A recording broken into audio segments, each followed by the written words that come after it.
marco del Día Internacional de la Eliminación de la Violencia contra la Mujer, llevado a cabo desde la Unidad de Género Institucional de la Universidad Nacional de Agricultura. Hoy vamos a compartir este conversatorio con el máster Ernesto Galvez Pineda. Y se los presento porque aparte de ser un buen amigo, es un especialista en lo que hace. Y bueno, les comento, el máster Galvez es psicólogo clínico con formación en posgrado en psicología clínica por la Universidad Nacional Autónoma de Honduras. Cuenta con una amplia experiencia en atención terapéutica a jóvenes, personas adultas, parejas y familias. Y su práctica clínica incorpora abordajes basados en evidencia, incluyendo intervención en psicotrauma. Ha trabajado en el ámbito clínico, pero también tiene mucha experiencia en proyectos sociales vinculados a derechos humanos y prevención de violencias. Entre sus principales experiencias se destaca su rol como consultor técnico en proyectos sobre juventudes desplazadas por violencia y defensa de sus derechos, desarrollado en el marco del consorcio UNESCO, OIT, COIPRODIN, con COIPRODIN. En el programa PIES UNA ha acompañado procesos de prevención, atención y sensibilización en casos de violencia de género dentro de la comunidad universitaria, articulando la atención psicológica con rutas de protección institucional y metodologías de intervención basadas en evidencia científica. Aparte de eso, el máster Galvez cuenta también con experiencia como docente universitario en el área de psicología y es fundador de una organización sin fines de lucro orientado a la salud mental, el desarrollo humano y la resiliencia comunitaria. Desde este espacio ha diseñado e impartido talleres psicoeducativos sobre relaciones saludables, prevención de violencia y bienestar emocional. Y por supuesto que su principal interés es contribuir a la prevención y abordaje integral de la violencia, en este caso, en la violencia de género desde la clínica, la formación, la comunicación social y la incidencia institucional, promoviendo esa mirada basada en derechos humanos, equidad y evidencia científica. Así es que, amigo mío, bienvenido. Muchísimas gracias por atender el llamado. Gracias por apoyarnos y pues ¿te parece? Damos inicio porque este es un tema que consideramos en las universidades, que las universidades debemos ya involucrarlo en nuestra currícula, en visto pues que tenemos un contexto en Honduras alarmante en las últimas décadas. Así es que danos tus palabras y bienvenido nuevamente. Gracias, que de verdad qué placer poder estar con todos ustedes, poder estar con Carolina de nuevo. Realmente que siempre que compartimos algún espacio es un espacio para aprovechar a crecer con muy profundas pláticas y realmente cómo uno puede crecer, volverse una mejor versión de uno mismo. Y es como eso puede, no sé, intentar contagiarlo a la comunidad que nos rodea, ¿no? Así que es un placer. Muchísimas gracias por la invitación y arranquemos, que esta plática yo sé que va a estar muy buena. Claro que sí. Vamos a dar un poco de contexto para este conversatorio, para que las personas que nos están viendo y que nos están escuchando puedan acercarse un poco a algunas cifras, algunos datos estadísticos que son alarmantes en los últimos años. En Honduras, según el Instituto Nacional de Estadística, el 52,8% de las mujeres y niñas de 15 años o más han experimentado algún tipo de violencia física, psicológica, sexual o económica. Eso es alarmante, ¿no? Porque esto nos dicta que ya la violencia se vuelve parte de la estructura. También para el 2022, el 23,2% de las mujeres y niñas de 15 años o más reportaron haber vivido al menos un incidente de violencia. Y un dato alarmante, cerramos el año 2024 con más de 230 muertes violentas de mujeres documentadas en todo el país. Entonces, esto nos lleva a la reflexión y nos llama a la academia a ponerle atención y ponerle foco a estos datos estadísticos. Así es que Honduras lidera actualmente la tasa de femicidios en la región centroamericana, según la CEPAL. Así es que por esto estamos dándole hoy inicio a este conversatorio porque estamos abordando un problema que no solamente aparece en las noticias, que no son datos estadísticos, son vidas humanas. Y es un problema estructural. Así es que, maestro Galvez, Voy a comenzar con una pregunta para ti. ¿Cómo definirías desde tu experiencia la violencia familiar en este contexto hondureño? Sí, sí, antes que eso, creo que las estadísticas son alarmantes. Las estadísticas, los números que has mencionado son una bandera roja, tratando de usar un lenguaje más contemporáneo, ¿no? Son banderas rojas, creo que hay que poner muchísima atención. Como académicos o como academia, mejor dicho, creo que estamos llamados a poder primero entender estos fenómenos, saber y conocer o investigar raíces, causa de por qué este comportamiento que lastimosamente se ha repetido por décadas, ¿no? Y obviamente estos números asustan, la población con los años crece, por supuesto, y uno se pregunta qué habrá pasado cuando no había mecanismos de registro, ¿no? ¿Qué porcentaje en relación a la población en aquellos momentos teníamos, ¿no? Como país. Y la violencia en realidad se puede definir de muchas formas. Yo quisiera salirme un poco de lo convencional. Mi profesión y mi vocación como psicólogo no me permite verlo tan convencionalmente, ¿no? Yo creo que desde el punto de vista, desde el comportamiento y las causas y los orígenes de nuestro comportamiento, violencia la entendemos simplemente como un acto de agresividad, como un daño físico o incluso verbal. Sin embargo, a veces hasta el silencio puede ser violencia si corresponde una manipulación, ¿no?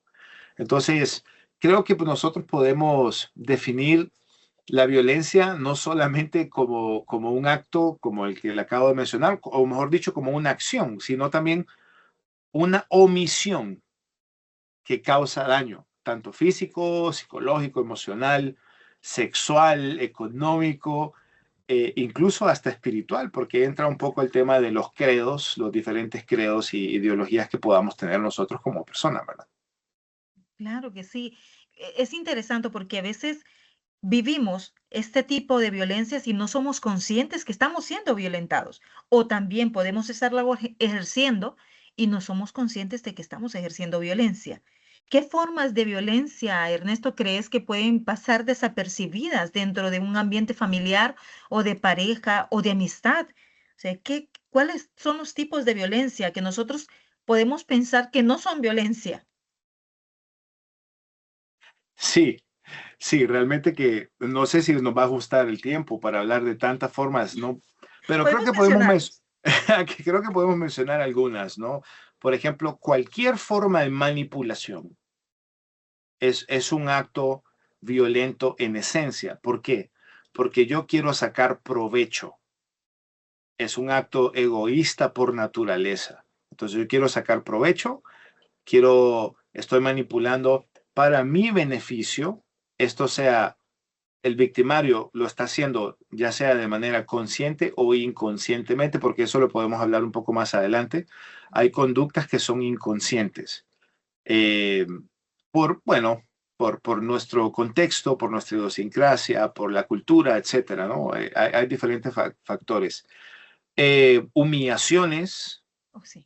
¿no? Humillaciones, yo creo que esto lo empezamos a ver desde la escuela, ¿no? Y la pregunta psicológica, en una perspectiva psicológica, sería, ¿por qué humillamos? ¿Por qué queremos hacer que la otra persona quede en mal, quede ridiculizado, ¿no? ¿Por qué? ¿Por qué? Esa es una pregunta que tenemos mucho trabajo los colegas que me están escuchando, ¿no? Eh, el aislamiento, el aislamiento provocado es un acto de violencia. Somos seres sociales por naturaleza, no estamos diseñados para ser islas. Y cuando yo impido eso para obtener cierto comportamiento o cierto beneficio, puede constituir un acto de violencia. Y hasta los celos, ¿no? Estos celos que son posesivos, ¿no?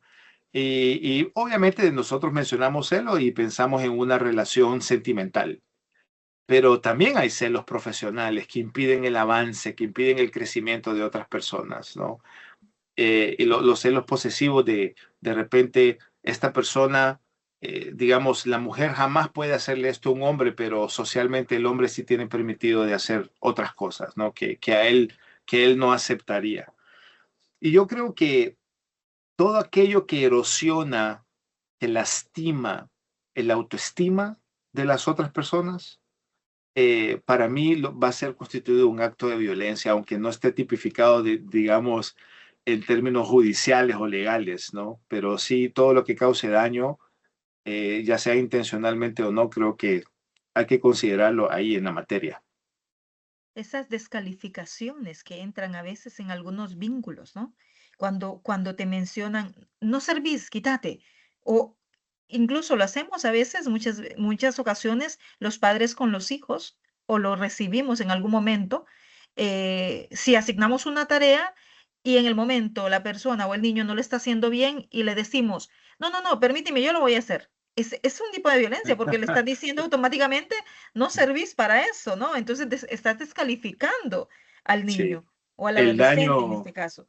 sí, el daño que eso causa a la autoestima, eh, si la persona no tiene la oportunidad de verbalizarlo, de identificarlo y luego reconocerlo, puede ser un daño para toda la vida.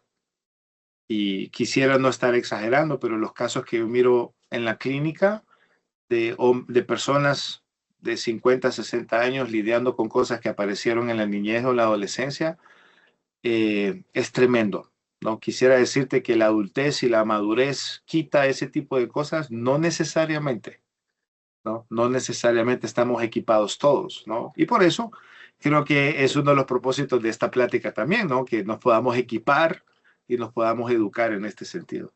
Claro que sí. Yo quiero hacerte una consulta. Quizás se salga un poco de la línea, ¿no? Que teníamos previsto, pero creo que estamos hablando igual de violencia, pero es una observación nomás. ¿Consideras que en los casos que has recibido en tu clínica, hay algún factor generacional que se asimilan y que cambian la percepción de los tipos de violencia y podemos decirlo, lo naturalizan y lo asumen como algo normal o lo normalizan? Por ejemplo, mencionaste que algunas personas de 50 o 60 años vivieron y siguen conviviendo con una estructura de violencia, una estructura mental ya de violencia y lo han normalizado y lo han vivido, pero están también viviendo sus consecuencias. Ahora, ¿qué pasa con los jóvenes?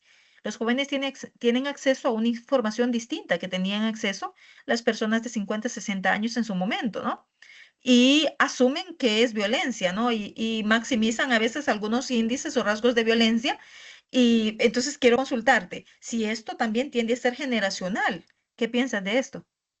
Sí, sí, es lo que me encanta de platicar con Carolina, ¿no? Porque podemos profundizar y esto puede durar horas. Em, sí, la respuesta sencilla sería sí, claro que sí. Las formas de crianza marcan nuestra vida. Sea en algún momento de la vida consciente o nunca llegue a ser consciente, las formas de crianza marcan nuestra vida. Pero aquí quiero que nos humanicemos un poco y no nos tratemos tan mal, todos los que nos estamos escuchando a nosotros mismos. ¿Por qué? Porque posiblemente ustedes no habían pensado nunca en esto que estamos hablando, ¿no? Ahora, y por eso me encanta esta oportunidad y por eso estoy muy contento de estar acá, porque posiblemente nosotros crecimos muy lastimados por la forma en que nos criaron. Posiblemente sufrimos cualquier tipo de violencia, verbal, física, económica, emocional, de todo tipo, ¿no? Pero no nos ponemos a pensar muchas veces, quiero decir demasiadas veces, lastimosamente, en que nuestros padres o las personas que nos criaron, ya sean cuidadores, tíos, abuelos, etcétera, porque en nuestra cultura eso se da bastante, también fueron criados. ¿Quiénes criaron a los que nos criaron? Personas que vieron posiblemente los efectos de la Segunda Guerra Mundial, los que estaban pendientes de saber qué estaba pasando en la radio, ¿no? Por ejemplo, mi papá, no vayan a sacar cuentas cuántos años tengo, pero mi papá nació en 1950, ¿no? Entonces, mi abuelo, el papá de mi papá, engendró a mi papá, mi abuela, pues nació mi papá en medio de las dos guerras mundiales. Entonces yo quisiera saber, ese hombre, mi abuelo, don Constantino, nombre más elegante, por cierto, Wow, sí. yo quisiera saber qué pensaba él de ser papá en medio de dos guerras, ¿no? O había pasado la Primera Guerra Mundial y no sabía que iba a haber una Segunda Guerra Mundial, ¿no? Y ¿en qué lo transformó? ¿En qué hombre lo transformó eso, ¿no? Y, y bueno, recordemos que en nuestro país era muy común que adolescentes se casaran con hombres mayores, ¿no? Eh, Niñas de 14, 15, 16, 17 años casándose no por voluntad propia necesariamente, sino porque el papá, otro hombre criado en ese pensamiento, ¿no?, social en la época, también pensaba de esa manera. Entonces lo que quiero decir es que posiblemente nosotros, la única forma de pensar que tenemos es la única forma de pensar que conocimos.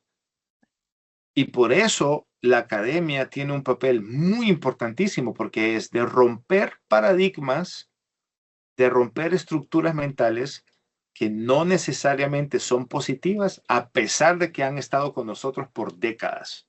Y Exactamente. yo creo que esa es la verdadera libertad, la verdadera libertad de discernir entre lo bueno, entre lo malo, de tomar mis propias decisiones. Y no se trata ni siquiera de odiar estas formas que me hicieron tanto daño. No, yo creo que el amor siempre va a vencer todo eso, ¿no? Y yo creo que es comprender, por eso empecé con este comentario, ¿no? De poder ser solidarios y empáticos con las personas que quizá no nos trataron tan bien y de repente nosotros actualmente estamos diciendo, pero es que así era mi familia, pero es que así me criaron a mí, pero es que en mis tiempos nosotros no nos quejábamos por eso. Ese tipo de comentarios son bastante violentos y no nos damos cuenta. Y lo son porque no estamos siendo empáticos, ¿no? El mundo cambia, pareciera que esa estructura mental a veces no cambia, y nosotros estamos viendo que eso no está siendo compatible con todas esas estadísticas que acabas de mencionar al inicio. Exactamente. Y fíjate que es importante también mencionar que romper paradigmas, romper esta forma de cómo enfocamos nuestra vida o nuestro quehacer diario, pero de manera consciente. Porque de nada sirve romper patrones violentos con violencia, ¿no? Sino hacerlo de manera consciente. Pero para quienes nos están escuchando, Ernesto, yo quiero también mencionar algunas cosas que son violencia dentro de nuestra estructura y que no creemos que no lo son, más para las nuevas generaciones también. Bueno, para todas las generaciones, la verdad, porque estamos todos inmersos en estos vínculos, ¿no? Por ejemplo, tipos de violencia que vivimos en Honduras, esa violencia psicológica que le habíamos hablado al inicio, vamos a puntualizar, los celos disfrazados de amor, el control, ya sea de amistades o de tu propio tiempo, alguien que te controla tus amistades o tu tiempo, te está ejerciendo violencia, las descalificaciones, la violencia económica, que la hablábamos antes de comenzar las grabaciones, el control del dinero, la prohibición de qué estudiar o no estudiar, exigir, también se da mucho con a veces algunas paternidades o maternidades irresponsables, ¿no? Exigir facturas o justificar cada gasto, ¿no? Si te mantengo, así que obedece. Esas son algunas de las frases que se escuchan entre los hondureños y hondureñas, ¿no? Esta violencia simbólica también, los chistes sexistas. Hagamos entender a nuestros jóvenes que hay chistes que son sexistas, que son violencia. Minimizar logros de una persona también es violencia. Naturalizar las desigualdades también es violencia. En la parte tecnológica, que alguien tome tu celular y te revise los mensajes, eso es violencia. O que te exijan las claves del celular, eso es violencia. Exigir videollamadas para comprobar dónde estás y con quién estás. Entonces, Sí, ¿qué opinas de estos tipos de violencia que vivimos a diario, ¿no? Sí, imagínate que nosotros traigamos patrones que vienen desde hace mucho tiempo y ahora metamos la tecnología en esa ecuación, ¿no? Se va a multiplicar, no sé a qué potencia, ¿no? Si nunca tenemos cuidado, si nunca hemos sido conscientes de todo lo que nosotros estamos hablando. Eh, este tema, en mi experiencia, hay muchas personas que chocan con una barrera cultural muy fuerte, muy fuerte. Este tema ha ofendido a más de alguno, porque, claro, el mecanismo de defensa, cuando hay algo que ataca todo lo que yo sé, el mecanismo más normal es ponerme a la defensiva, ¿no? Y no lo juzgo, solamente lo estoy describiendo, ¿no? Describiendo. Es una reacción bastante natural, ¿no? Y yo creo que tanto muchas veces, yo creo que lo más difícil o triste, no quisiera decir triste, pero lo más complejo de toda esta situación es que muchas veces el victimario no se da cuenta, ni tampoco la víctima, porque también la víctima ha normalizado todos estos patrones y todas estas conductas, ¿no? Por ejemplo, las mujeres de mi familia siempre hicieron esto, siempre dejaron que sucediera esto. Y los hombres de mi familia siempre hicieron esto. Y es lo que hasta socialmente se mira o se siente aceptado, ¿no? La discriminación ahora, por ejemplo, que con el auge que ha tomado y el empoderamiento que ha tomado los derechos humanos, hay muchos sectores y grupos en condición de vulnerabilidad que nunca habían sido visibilizados y que siempre fueron objeto de chiste, ¿no? Sí. Entonces, eh, la violencia de género, que es un concepto bastante complejo de entender, significa no solo por el hecho de ser mujer, como así, por ejemplo, en un diagnóstico clínico puede haber comorbilidad, por ejemplo, depresión y ansiedad, es un paquete dúo ahí, ¿no? Eh, por ejemplo, una persona que sea ciega va a ser discriminado por esa discapacidad y si de repente es mujer en cierto sector de la sociedad, es un paquete doble, es una carga doble ahí de violencia, ¿no? De discriminación y de descrédito total, ¿no? Y la línea base es que todos somos humanos, que todos tenemos los mismos derechos y el concepto de equidad es que estos conceptos han sido bastante satanizados, ¿no? Sí. Pero el concepto de equidad es que todos tengamos la misma oportunidad, No, y todos. está ligado a la dignidad humana. Así es. Entonces, lo que es indigno es violencia, es igual a violencia. Lo que causa daño es igual a violencia. Entonces, se nos hace tan difícil a veces aceptarlo, ¿verdad? Sí, ahí está el tema de la estructura mental que nosotros traemos y no se arregla esto por falta de un mejor término, no se encamina, no se endereza esto con una crítica destructiva como por ejemplo, es que tenés que dejar de ser así, ya no podés seguir siendo así. Eso de repente se puede entender, pero si mi cerebro está creando un mecanismo de defensa de me estás acusando, yo voy a estar a la defensiva, si no se trata de psicoeducación, se trata de sensibilización, ¿no? Por ejemplo, se supone que, voy a usar este ejemplo, que un hombre que ha visto que las mujeres de su casa han sido violentadas de diferentes maneras, se supone y se espera que ese hombre no va a permitir que sus propias hijas, por ejemplo, o su propia pareja, sufra de este tipo de violencia. Sin embargo, se replica porque no nos tomamos el tiempo, no propiciamos, ya sea por por la iglesia, por la escuela, por la universidad, por eh, las asociaciones civiles y en los barrios y todo este tipo de organizaciones y grupos de personas para poder propiciar momentos de decir, ok, yo creo que estamos llamados a hacer luz, estamos llamados a ser diferentes, porque siempre se haya hecho de la misma manera no quiere decir que es correcto. Sí, en algún momento, mira que quiero compartir contigo, tuve la oportunidad de compartir con un grupo de productores y productoras precisamente sobre temática de género.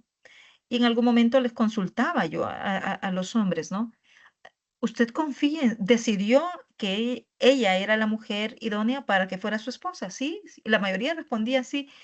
Y confió en ella para que cuidara y criara lo más preciado que nosotros tenemos, que es nuestros hijos. Sí, sí. Bueno, porque no confían en ella para que también maneje el patrimonio económico. Si le confías a tus hijos, que es lo más preciado que tenemos, las vidas más preciadas que tenemos en la mano, porque no confiamos en otras áreas, ¿no? Que también componen la vida de pareja, la vida de familia. Entonces se encontraban o nos encontramos con ciertas barreras y estas barreras de los roles asignados, ¿no? Y de los estereotipos aceptados. Ah, violencia de género, definitivamente. Y vamos a regresar un poquito a la estadística para darle también un poco más de contexto. Una de cada dos mujeres en Honduras ha vivido violencia. Y estas violencias, de verdad, que se han normalizado, ah, que han datado también que hay escaso acceso a la justicia, que hay mujeres, muchas de estas mujeres son dependientes económicamente. Y por supuesto que aquí entra tu área, tu rol, ¿no? Como profesional, falta de educación emocional. O sea, hay una falta de educación emocional por parte de hombres y mujeres y que esto nos hace ser violentos en muchas ocasiones porque no conocemos cómo reaccionar como individuos y cómo si yo me siento dañado, entonces debo dañar a otro, reacciono queriendo dañar a otro. Entonces, y hago daño consciente. Eso es lo más difícil, ¿no? Porque ya no se vuelve individual la violencia, sino que se vuelve estructural. ¿Qué Sí. nos compartes con No, respecto no, a esto? no. Definitivamente los ejemplos que has dado es lo que vivimos nosotros en nuestra realidad. Yo me atrevo a decir que el contexto es en Latinoamérica, ¿no? En toda la región, quizá en otros continentes se dan pues otro tipo de violencia, quizá también lastimosamente aceptada por la sociedad, ¿no? Eh, yo tengo muchos años diciendo que en el colegio, en la educación secundaria, nosotros todos deberíamos recibir educación emocional y educación financiera, Sí, ¿no? debe ser parte de. Creo que esto ya no puede seguir esperando más, ¿no? La educación emocional, por ejemplo, eh, yo puedo estar colapsado emocionalmente, yo puedo traer muchas heridas del pasado y sin tener idea de que debo reconocerlas para poder sanar, sin tener ninguna idea, porque lo he normalizado tanto como lo habías mencionado al inicio, que simplemente lo repito y así ha pasado el tiempo, ¿no?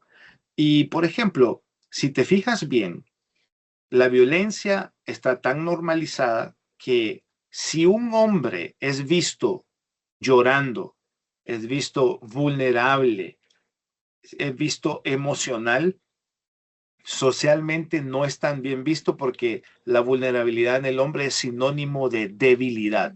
Sí, Sí.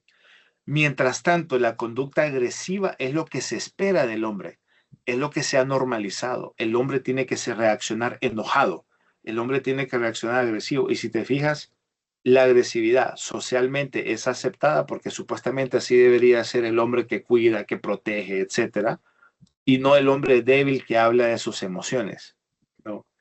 Entonces, el trabajo es fuerte, el trabajo es fuerte. Una de las cosas más preciosas que yo he visto en mi práctica clínica, por ejemplo, es hombres llorando de verdad, no la lagrimita del cocodrilo, llorando de verdad, porque ya no quieren que su vida siga el rumbo que lleva, ¿no?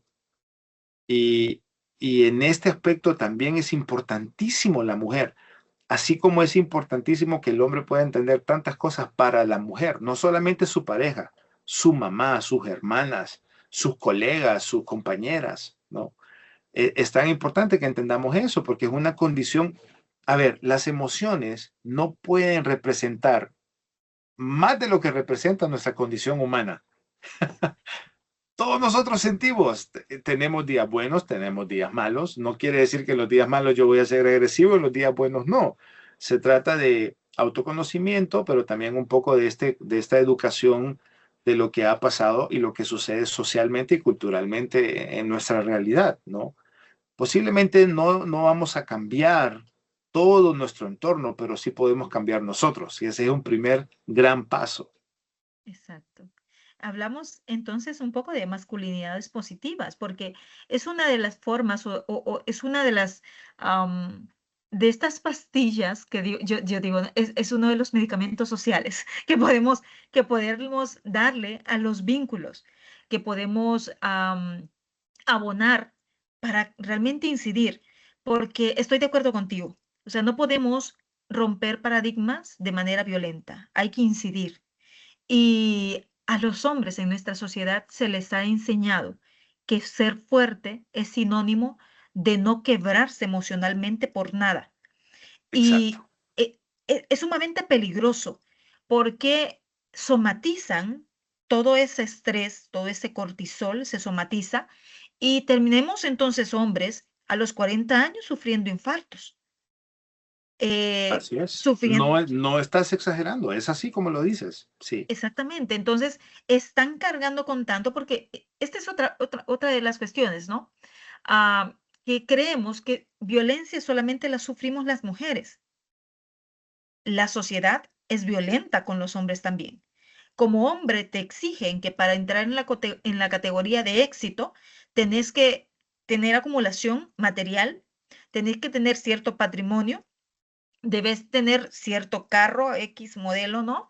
Cierta estructura de familia y que con eso te conlleva al éxito. Aparte de ello, que tu familia tenga una provisión permanente. Entonces es una presión con la cual viven a diario, de la cual no hablan, porque tampoco es permitido hablarlo. Socialmente te castigan, ¿no? Si lo hablas.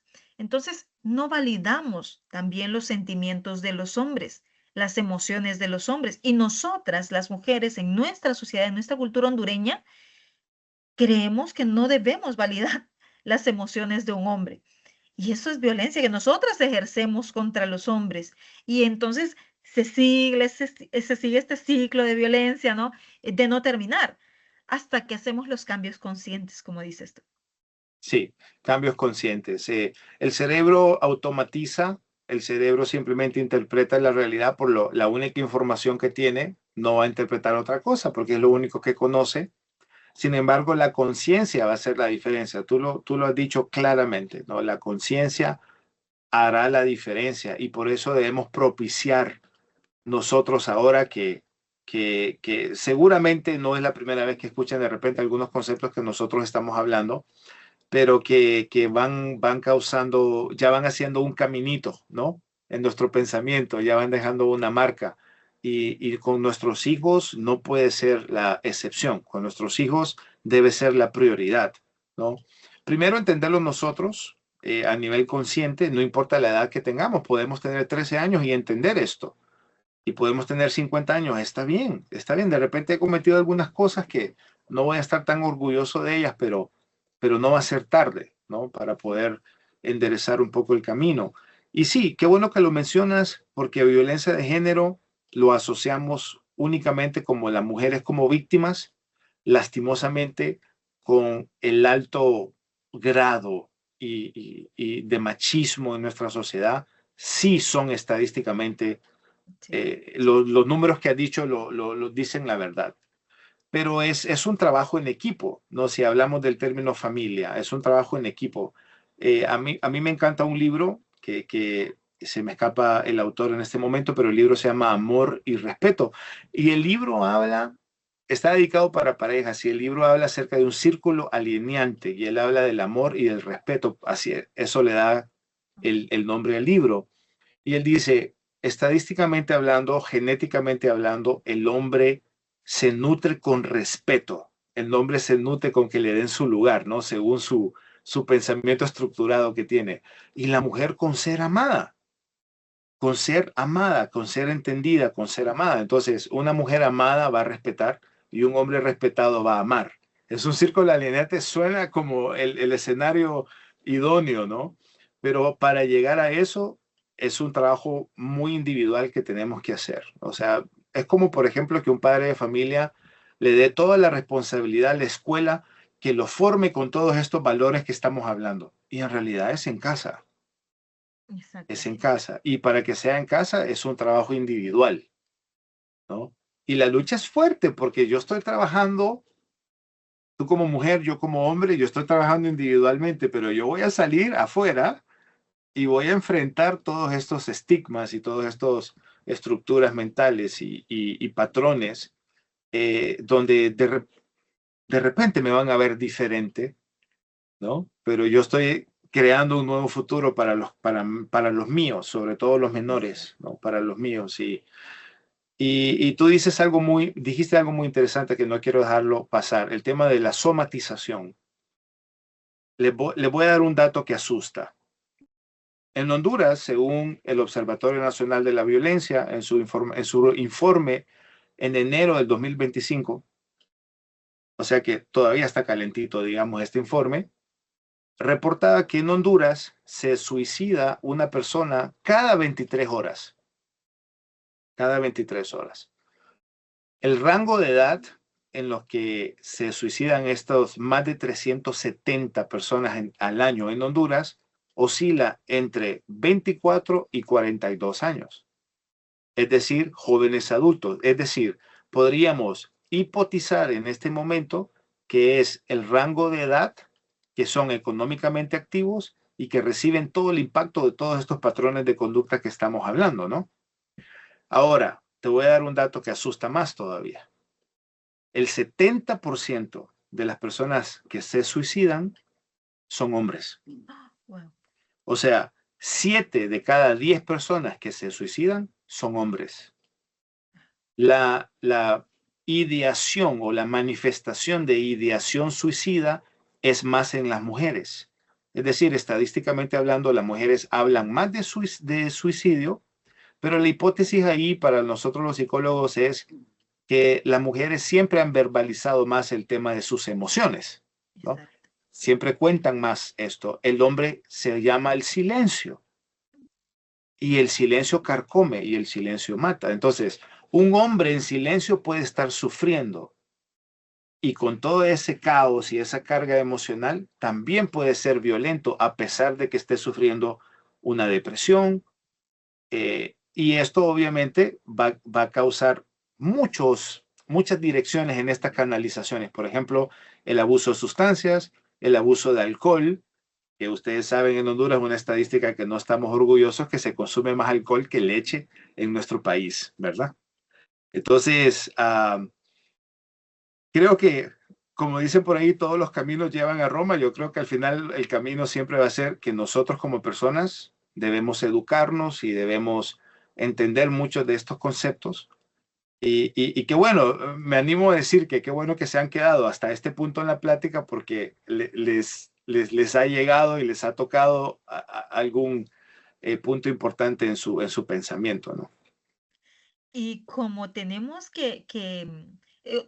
la obligación y la responsabilidad como universidades de llegar a las personas, de llegar a la comunidad, porque creo que ese es el llamado de las instituciones de educación superior, cambiar e incidir en las comunidades, ¿no?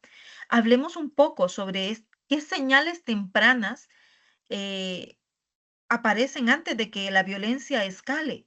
O sea, ¿cómo podemos detectar en casa o en las escuelas o en los vínculos amorosos algunas señales que nos dictan, ojo, bandera roja, aquí hay que poner atención? O sea, cómo lo podemos identificar, Ernesto? Bueno, el punto que estás planteando en este momento es igualmente de importante. Qué importante es lo que acabas de preguntar. Eh, las formas en que nosotros tenemos muy poca tolerancia en ciertas actitudes, gustos, preferencias de los demás, esa es una señal, porque entre más corto sea ese espacio de tolerancia que nosotros tengamos frente a lo que no aprobamos o lo que estamos en desacuerdo, es la señal antes del infarto, como estaba escuchando yo un médico la vez pasada, ¿no? Que decía, las señales antes del infarto empiezan un mes antes, ¿no? Dolores de cabeza, mareos, náuseas, son señales de un mes antes del infarto, ¿no? Y yo creo que podemos, esto se nota muchas veces porque hay mucha gente que verbaliza lo que siente, o simplemente el silencio, las miradas, uno sabe cuando uno lanza una mirada que si fueran balas fuera peligroso, ¿no? Eh, entonces, cuando se va cortando la paciencia, cuando se va cortando este rango de tolerancia, ¿no? Eh, es una señal que posiblemente vaya a explotar de alguna manera, pero otro es cómo me comporto yo en el desacuerdo, cómo me comporto yo en el conflicto, porque son cosas que van a existir siempre. Todos los días yo voy a encontrar a alguien que piensa diferente a mí. Todos los días. Todos los buenos días del Señor va a haber alguien que no piensa como yo, ¿no? Entonces, silencios, manipulaciones, Esos eh, microcontroles también, ¿no? sí, exactamente, porque entra entre la categoría de la manipulación, ¿no? Ujú. Eh, las venganzas, los rencores, los resentimientos, hay que tener mucho cuidado porque hay personalidades que, por ejemplo, la herida la interpreta como venganza, ¿no? Y entonces, sí es debe ser un motivo, uno de los motivos fuertes para poder empezar un camino del autoconocimiento, ¿no? Hay que poner mucha atención en los detalles.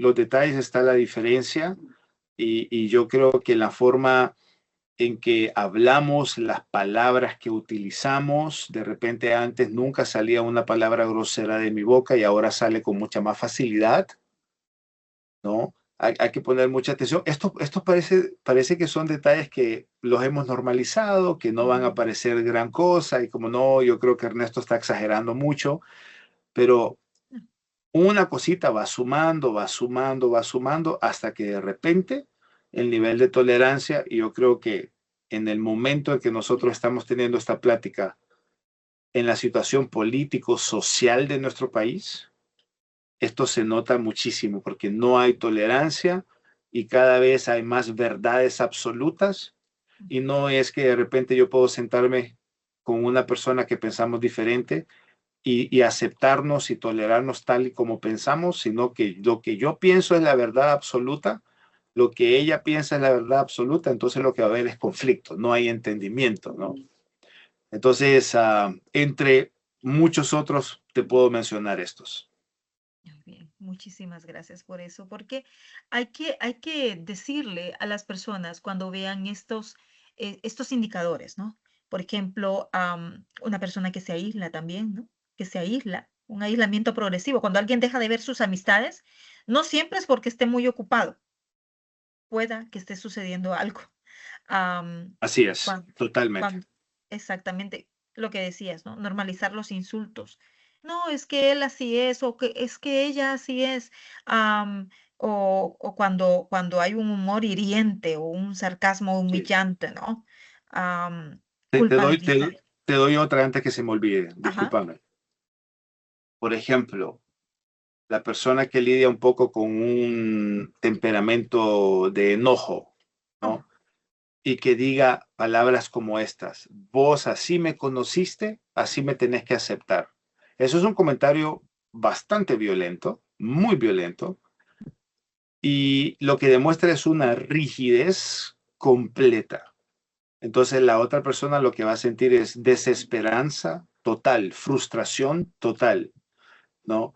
Eh, no se trata de porque así soy la gente tiene que aceptarme, se trata de reconocer, aprender a identificar, a poner nombre y apellido las cosas que yo tengo que ir tratando, ¿no? Entonces, el que la gente me acepte solo porque yo soy así es una excusa barata de no hacer una introspección en lo que yo puedo estar haciendo, diciendo, comportándome eh, que no sea positivo, ¿no?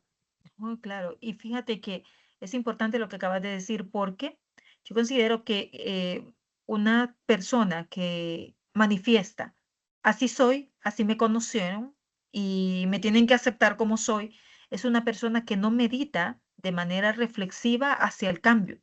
Y creemos que por eso es tan importante la educación, ¿no? Porque la educación no solamente te aporta cierta movilidad social, no es por eso solamente que nos educamos para desaprender y para tratar de encontrarnos con nosotros mismos también.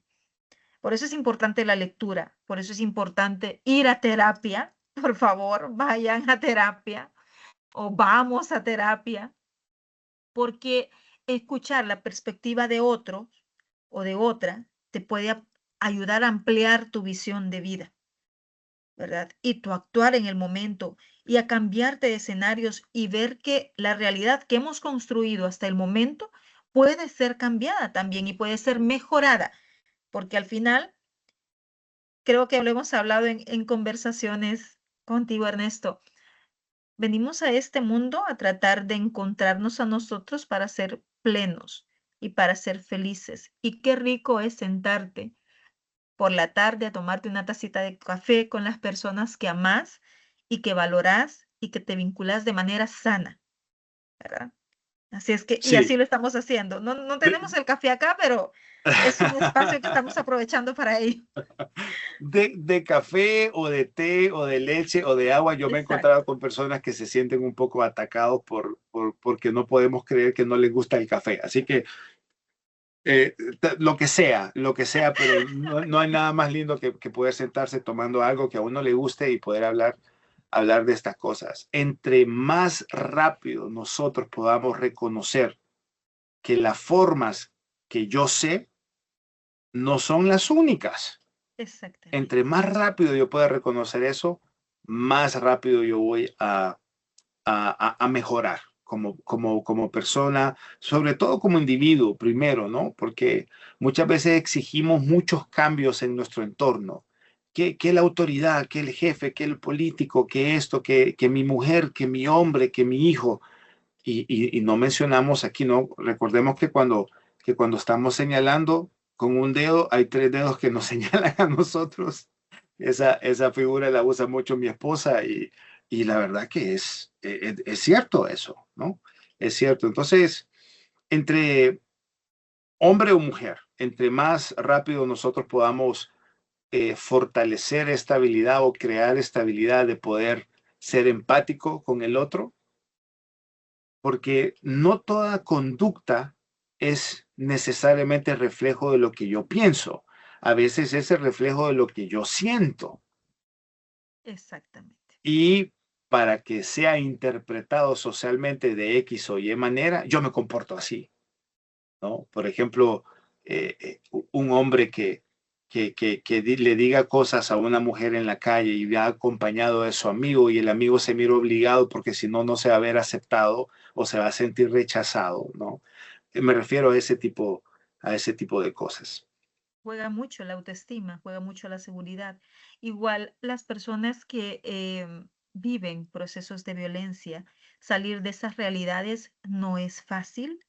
No justifiquemos, por favor, que ella está sufriendo violencia porque así ella lo decidió, ¿no? Son escenarios muy complejos, son situaciones de vida muy complejas que a veces arraiga estructuras neuronales, ¿ya?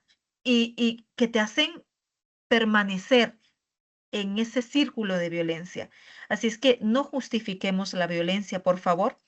Y pues para ir finalizando, yo te preguntaría, o te quiero preguntar, qué ruta podemos abordar para salir de círculos de violencia o cuál es o cuál es el camino que podríamos seguir, cuál es la luz al final del túnel, porque de verdad que es muy difícil a veces salir de esas situaciones, entonces por lo menos arrojemos con este conversatorio una luz. ¿Qué pudiéramos hacer?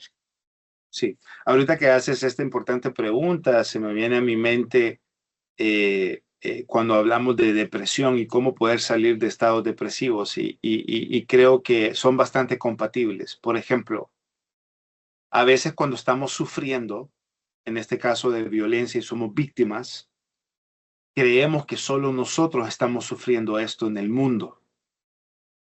Y porque creemos eso, nos da demasiada vergüenza. Y entonces esto pesa demasiado como para someterme a semejante vergüenza. Y de repente solo es hablar, solo es decir. Entonces tú mencionaste que vivimos en un contexto donde el acceso a la justicia es muy pobre. Y esa es una realidad. Sin embargo, no estamos solos. Hablémoslo. Hablémoslo. Si no tengo el valor en este momento de denunciar porque no encuentro una estructura que me dé confianza en mi entorno, pero sí lo podemos hablar. Exacto. Sí lo podemos hablar porque no somos los únicos que estamos sufriendo. Eso se los aseguro. Yo lo he vivido, lo he visto en mi práctica, que cuando estamos acompañados somos más fuertes Exacto. y a veces necesitamos sentirnos más fuertes para poder dar el siguiente paso. Y posiblemente ahí eso se me vino a la mente cuando mencionas tú, ver la luz al final del túnel. Posiblemente me siento desesperadamente solo, desesperadamente sola, y a veces encontrar ese brazo que me ayude me da fuerza para tomar el siguiente paso. Y lo otro es, necesitamos crear una cultura de denuncia. Si hay algo que tenemos que normalizar en este país es la cultura de denuncia, de denuncia. Por ejemplo, en el hospital escuela estuve bastante tiempo con el Departamento de Intervención en Crisis en el hospital escuela, se deriva del Departamento Psiquiátrico, Psicológico, en Tegucigalpa. Y habían personas, yo atendí, yo ya perdí la cuenta, pero atendí muchas mujeres que venían del interior del país, incluso de Olancho, de Choluteca, ¿no? Eh, con una marca de violencia física, ¿no? Para ser atendida y no, nuestro ruego era, va a denunciar, va a interponer la denuncia por escrito. Y dice, no, solo vengo a que me mire porque yo tengo que regresar, porque si lo hace conmigo lo puede hacer con mis hijos, ¿no? Entonces, todavía tenemos mucho trabajo que hacer, pero no me quiero enfocar en estas estadísticas que de repente nos pueden dar incluso hasta temor. Me quiero enfocar en lo que podemos hacer como individuos. Si usted tiene el acceso a personas que usted sabe que están siendo víctimas, acérquese. Y si usted es víctima, acérquese, porque no es la única persona que pueda estar pasando por lo mismo. Exactamente. Incluso aprovechar el espacio para invitarlos también a los programas de sensibilización que hay en las universidades. Las universidades están aperturando las unidades de género y se están tocando este tipo de temas porque somos conscientes como academia, somos conscientes como académicos, como profesores, como personal administrativo, que son situaciones con las cuales lidiamos a diario y con las cuales estamos envueltos, ¿no? Y por tanto, estos programas de sensibilización eh, ayudan a develar la impunidad que hay en ciertas situaciones. Así es que escuchemos el consejo, sigámoslo, apliquémoslo. Y Ernesto, un último comentario o consejo de tu parte para ir cerrando este conversatorio. Nos encanta escucharte. Por supuesto que yo estoy encantada. Yo sé que quienes nos escuchan también. Muchísimas gracias. Me animan mucho tus palabras para seguir construyéndonos, ¿no? Como individuos. Yo creo que puedo cerrar con estas palabras, ¿no? El camino más hermoso en la vida es conocerse. Sí, Ese es el camino más lindo, porque pueden haber cosas que no me gustan, pero ¿saben qué? Eso es lo espectacular de recorrer ese camino, porque yo puedo ir encontrando las maneras, ir encontrando las formas.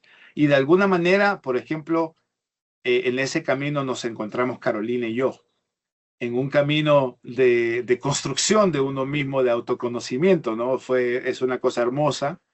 Y por eso se han propiciado este tipo de espacios, ¿no? Así que yo sé que puede haber mucho temor en autoconocerse por temor a encontrar cosas que no me gusten de mí mismo, pero eso es lo hermoso. No quiero mentir, a veces no es fácil, pero sí es hermoso. De verdad que sí. Y muchas veces tratamos a los demás o dejamos que nos traten por el hecho de que nosotros no nos hemos conocido, ¿no? Sí somos valientes, sí somos fuertes. Lo que pasa es que le hemos hecho más caso a esa carga emocional que ha sido negativa en nuestra vida, pero sí somos capaces. Eso no me cansaré de decirlo porque lo miro siempre, ¿no? Sí somos capaces, de verdad que sí, y no estamos solos. Excelente, muchísimas gracias, Ernesto. Cerrando entonces ya este conversatorio, recuerden que la violencia es un problema estructural, pero como individuos tenemos también las opciones o la opción, como decía Ernesto, a empezar a conocernos, a elevar nuestra autoestima, a enfrentarnos a nosotros mismos y a las situaciones, ¿no?